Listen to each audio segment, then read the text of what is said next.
Hello student, welcome to back my YouTube channel DK life study में आपका स्वागत है। फ्रेंड, आज हम 12th क्लास का हिस्ट्री का वीवीआई सब्जेक्टिव लेकर आए। फ्रेंड, दो वीडियो अपलोड कर दिया गया है फ्रेंड, और ये तीसरा वीडियो है वीवीआई सब्जेक्टिव का।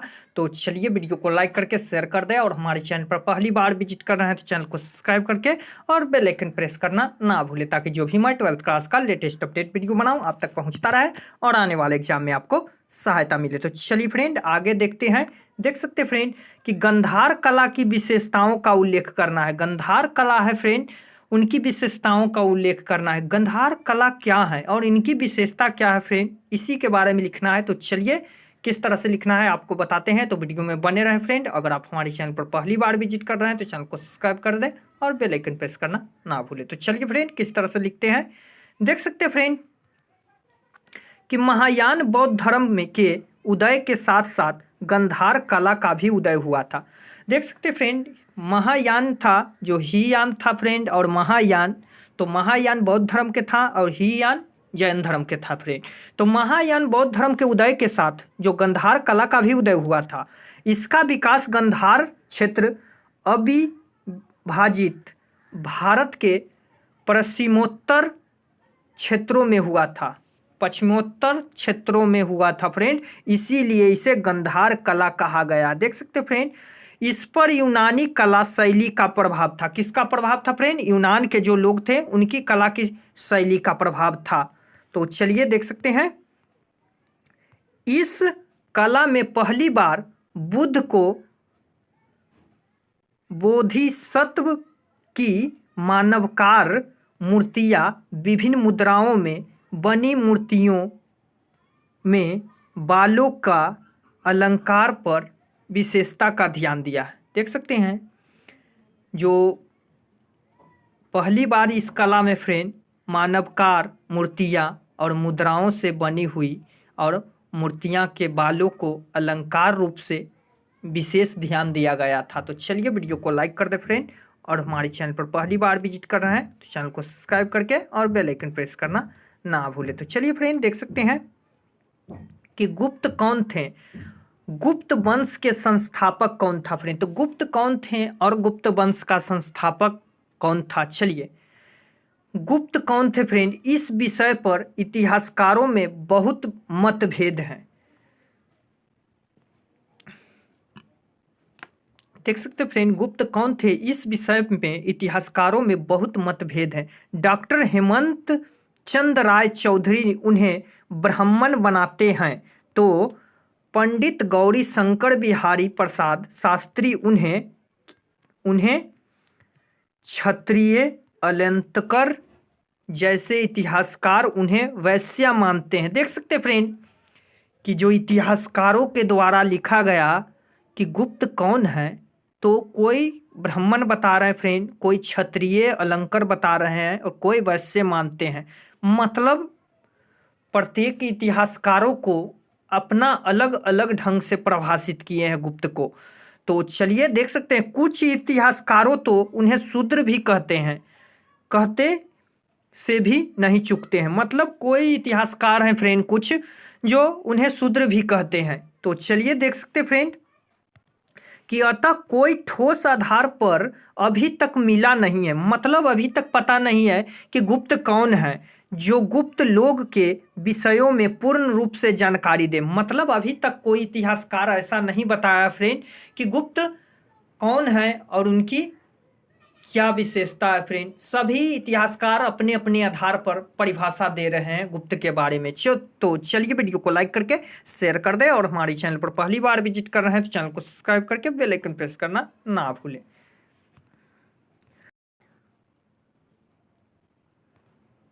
तो चलिए देख सकते हैं फ्रेंड कि गुप्त वंश का संस्थापक चंद्रगुप्त प्रथम था। उनका शासनकाल 230 से 336 ईस्वी तक रहा था।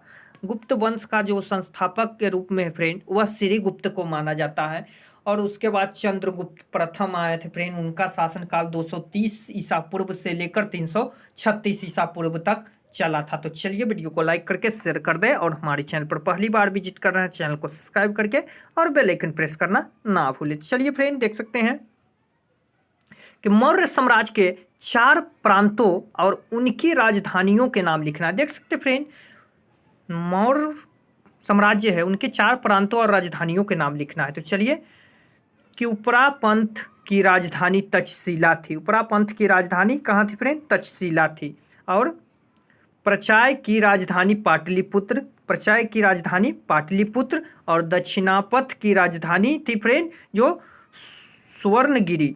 कहाँ था फ्रेंड? सुवर्णगिरी। और देख सकते हैं चौथा में है फ्रेंड, अति की राजधानी उज्जैनी या उज्जैन नगरी थी। तो चलिए देख सकते हैं फ्रेंड, यही 4 प्रांत थी। तो चलिए वीडियो को लाइक करके शेयर कर दें, और हमारे चैनल पर पहली बार विजिट कर रहे हैं तो चैनल को सब्सक्राइब करके बेल आइकन प्रेस करना ना भूलें। तो चलिए देख सकते हैं फ्रेंड, कि अशोक के अभिलेखों को संक्षेप में महत्व बताइए। देख सकते हैं फ्रेंड, अशोक था बौद्ध धर्म के था फ्रेंड, और देख सकते हैं अशोक बौद्ध धर्म को मानते थे। देख सकते फ्रेंड, अशोक का जो अभिलेख है फ्रेंड, बहुत सारा अशोक धाम का प्रचार किए थे, और कई सारा उनका युद्ध है फ्रेंड। कलिंग युद्ध है, उसमें जो सबसे 13वां उनका युद्ध है, कलिंग युद्ध है, जो सबसे विख्यात है फ्रेंड। इसके बारे में लिखने के लिए आता है कि कलिंग युद्ध के बारे में लिखें, तो कलिंग युद्ध अशोक के युद्ध का ही वर्णन किया गया है। चलिए देख सकते हैं फ्रेंड, कि यद्यपि मौर्य के इतिहास में जानने के लिए मौर्यकालीन पुरातात्विक प्रमाण जैसे मूर्ति कलाकृतियां, चाणक्य अर्थशास्त्र, मेगास्थनीज की इंडिका और जैन और बौद्ध साहित्य का पौराणिक ग्रंथ आदि बड़े बड़े उपयोगी हैं। मौर्य वंश की जानकारी के लिए फ्रेंड देख सकते हैं कि अर्थशास्त्र चाणक्य के द्वारा लिखा गया था, उसमें है, और मेगास्थनीज जो इंडिका लिखे थे फ्रेंड, उसमें भी मौर्य वंश की जानकारी है। लेकिन पत्थरों और स्तंभों पर मिले अशोक के अभिलेख, देख सकते हैं अशोक के अभिलेख प्राय सबसे मूल्यवान स्रोत माने जाते हैं। देख सकते हैं फ्रेंड, कि अशोक के जो शिलालेख है फ्रेंड, बहुत बड़े बड़े पत्थर पर लिखा हुआ रहता था फ्रेंड, जो कील से लिखा जाता था, जो यह अशोक के शासनकाल में लिखा जाता था फ्रेंड।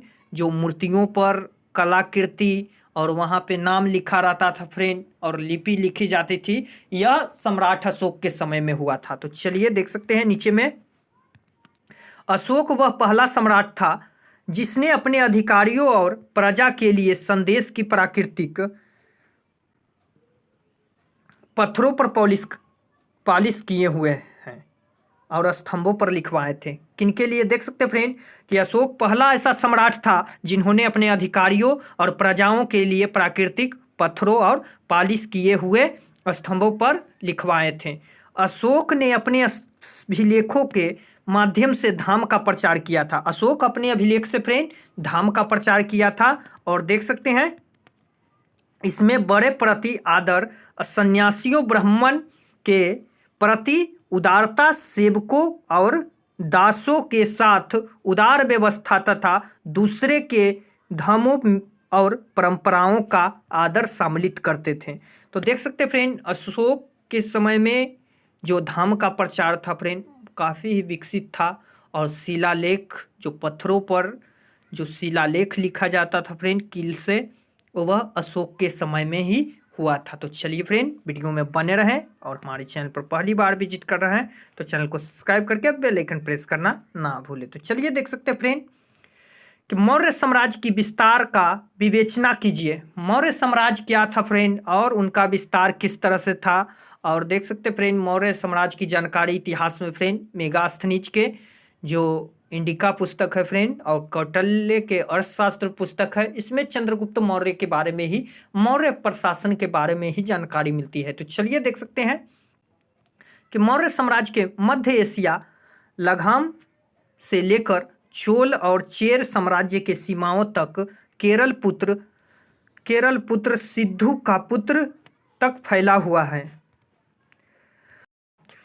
पश्चिम में इनका विस्तार सौराष्ट्र से लेकर उत्तर पूर्वी में बंगाल और देख सकते हैं फ्रेंड बिहार तक फैला हुआ था। देख सकते हैं बहुत बड़ा मौर्य धर्म फैला हुआ था फ्रेंड, मौर्य साम्राज्य था जो बहुत बड़ा था, इधर बंगाल से लेकर बिहार तक फैला हुआ था। पाटलिपुत्र इनकी राजधानी थी। चंद्रगुप्त मौर्य की राजधानी पाटलिपुत्र थी। इन साम्राज्यों का संबंध अनेक राज्य से था। इन साम्राज्य का जो संबंध था फ्रेंड अनेक राज्य से था। जैसे देख सकते फ्रेंड तक्षशिला, टोपरा, इंद्रप्रस्थ और कलिंग, उड़ीसा आदि सभी से संबंध रखते थे मौर्य वंश। तो चलिए वीडियो में बने रहे फ्रेंड। तो चलिए नेक्स्ट नंबर प्रश्न देखते हैं। देख सकते फ्रेंड नेक्स्ट नंबर प्रश्न है कि चंद्रगुप्त मौर्य के 4 सफल विजय कौन कौन सी थी। चंद्रगुप्त मौर्य की जो 4 सफल विजय कौन कौन सी थी फ्रेंड देख सकते हैं। पहला पंजाब पर विजय प्राप्त किया था। तो कब किया था फ्रेंड देख सकते हैं चंद्रगुप्त मौर्य ने सिकंदर की मृत्यु के पश्चात पंजाब को जीत लिया था। जब चंद्रगुप्त मौर्य युद्ध किया था फ्रेंड प्रथम युद्ध, तो पंजाब पर विजय पाने के लिए किनकी मृत्यु की घाट उतार दी थी।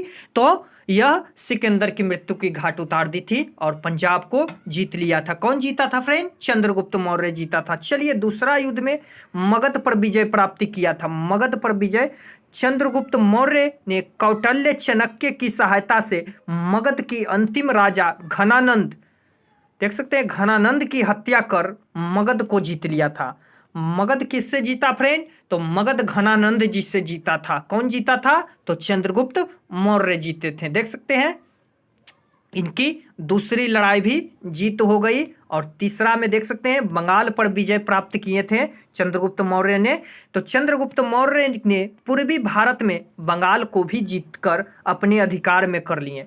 देख सकते हैं कि बंगाल पर विजय प्राप्त करने के लिए चंद्रगुप्त मौर्य भारत में बंगाल को जीतने के लिए अपने अधिकार में कर लिए थे। चलिए नेक्स्ट नंबर प्रश्न में देख सकते फ्रेंड देख सकते हैं टॉपिक नंबर चौथा किस पर युद्ध प्राप्ति किए थे तो दक्षिण भारत पर विजय प्राप्त किए थे। जो साहित्य के अनुसार आधुनिक कर्नाटक तक उसमें अपनी विजय पताका फहराई थी। मतलब देख सकते हैं दक्षिण भारत को भी वह जीत लिए थे। तो देख सकते हैं इसी तरह 4 पर विजय प्राप्त किए थे फ्रेंड। तो चलिए वीडियो को लाइक करके शेयर कर दें और हमारे चैनल पर पहली बार विजिट कर रहे हैं तो चैनल को सब्सक्राइब करके और बेल आइकन प्रेस करना ना भूले। तो चलिए फ्रेंड देख सकते हैं कि अशोक ने अभिलेखों किन किन भाषाओं व लिपियों में लिखते हैं उनके विषय में क्या थे। तो देख सकते हैं फ्रेंड कि अशोक के अभिलेख जनता की पाली और प्राकृतिक भाषाओं में लिखे हुए थे।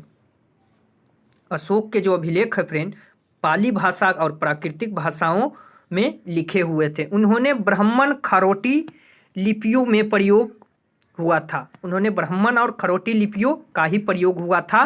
और देख सकते फ्रेंड इन अभिलेखों में अशोक का जीवन वृत्त उनकी आंतरिक या बाहरी नीति एवं उनके राज्य का विस्तार से ही जानकारी थी। मतलब देख सकते हैं उनके जीवन की जो आंतरिक और बाहरी जानकारी है फ्रेंड वही राज्य के विस्तार से संबंधित जानकारी है। तो चलिए फ्रेंड देखते हैं किस तरह से है। तो वीडियो को लाइक करके शेयर कर दें और हमारे चैनल पर पहली बार विजिट कर रहे हैं तो चैनल को सब्सक्राइब करके बेल आइकन प्रेस करना ना भूले। तो चलिए इन अभिलेखों में सम्राट अशोक का आदेश अंकित होते थे। इन अभिलेखों में फ्रेंड अशोक जे कहते थे वही सुनना पड़ता था, वही लिखना पड़ता था और वही मानना पड़ता था। चलिए देख सकते हैं फ्रेंड नेक्स्ट नंबर प्रश्न है कि अशोक के धाम पर संक्षिप्त में टिप्पणी लिखना है। अशोक का जो धाम प्रचार है फ्रेंड बहुत ही विस्तार था। उस समय काफ़ी ही अशोक का धाम का प्रचार हुआ था फ्रेंड और श्रीलंका में भी प्रचार करने के लिए अशोक ने भेजा था।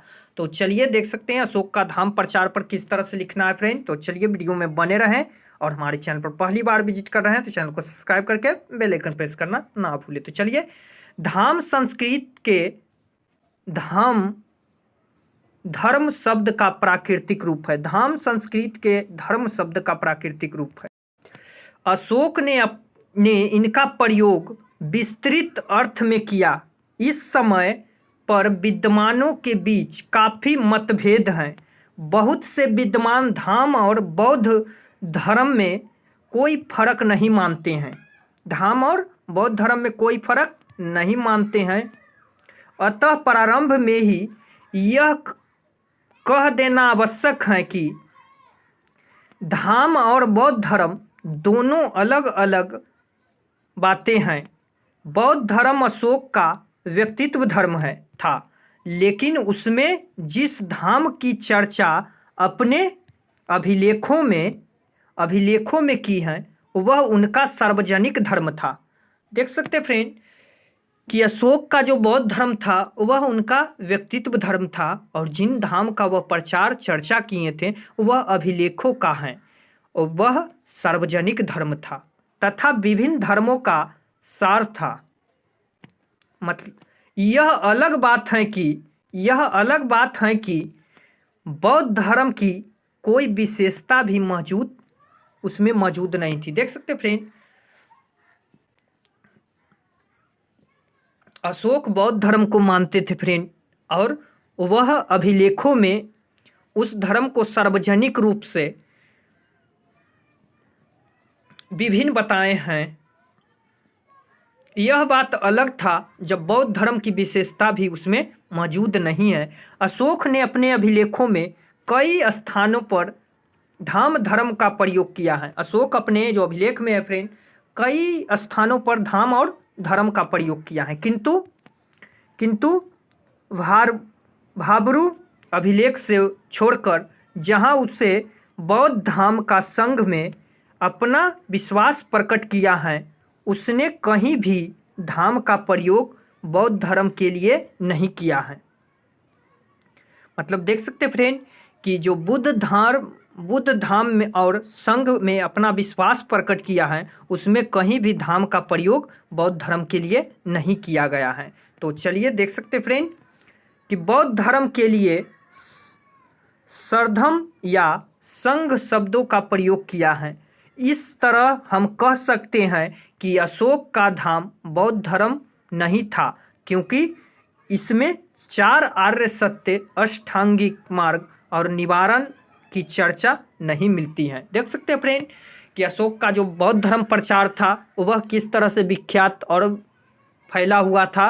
तो चलिए फ्रेंड, वीडियो को लाइक करके शेयर कर दें, और हमारे चैनल पर पहली बार विजिट कर रहे हैं तो चैनल को सब्सक्राइब करके और बेल आइकन प्रेस करना ना भूलें। तो चलिए देख सकते हैं दिगंबर एवं श्वेतांबर कौन थे। देख सकते फ्रेंड दिगंबर एवं श्वेतांबर कौन थे।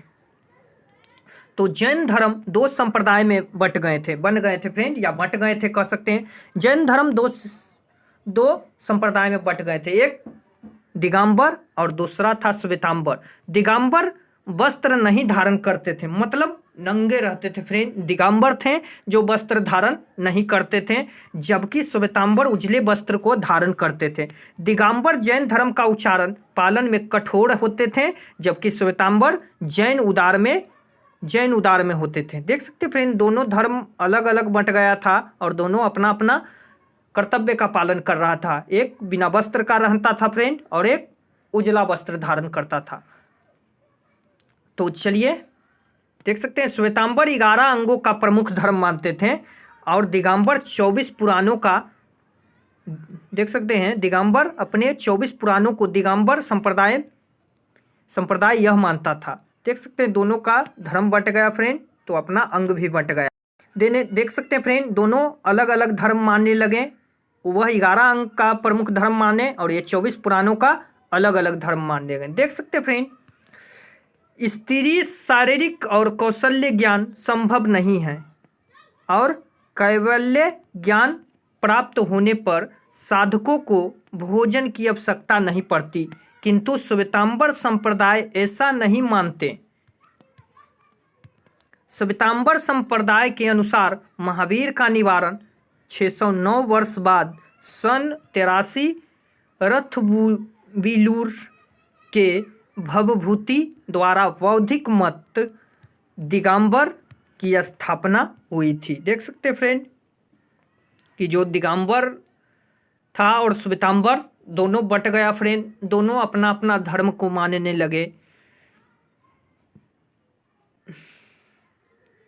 तो चलिए फ्रेंड आज के लिए इतना है फ्रेंड, नेक्स्ट में इसका चौथा पार्ट लेकर आएंगे फ्रेंड।